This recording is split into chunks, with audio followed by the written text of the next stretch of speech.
একদা গ্রামের এক প্রাথমিক বিদ্যালয়ে রাহুল নামের এক ছাত্র পড়ত।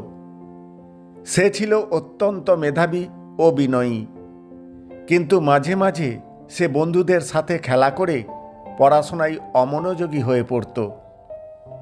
একদিন ক্লাসে শিক্ষক একটি অতি সহজ প্রশ্ন করলেন আর বললেন, যে এই প্রশ্নের সঠিক উত্তর দেবে সে একটি বিশেষ পুরস্কার পাবে।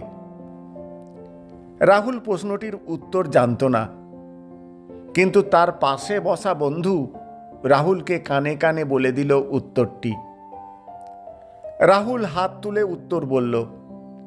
উত্তর সঠিক ছিল। সবাই হাততালি দিল। শিক্ষক তাকে একটি পেন্সিল উপহার দিলেন।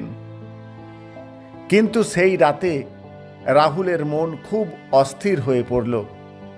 সে জানত পুরস্কার সে যোগ্যভাবে পায়নি। পরদিন সকালে সে শিক্ষকের কাছে গিয়ে সব কথা খুলে বলল।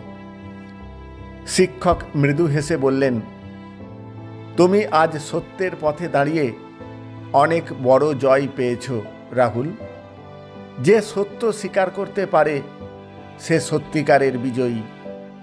পুরস্কারটি তোমারই প্রাপ্য, কারণ তুমি সততা দেখিয়েছ। এই হলো গল্প। এর একটি নীতিশিক্ষা রয়েছে, সেটি হলো সততা, আত্মসম্মান ও ভুল স্বীকার করার সাহসই একজন মানুষকে প্রকৃত অর্থে বড় করে তোলে। ধন্যবাদ।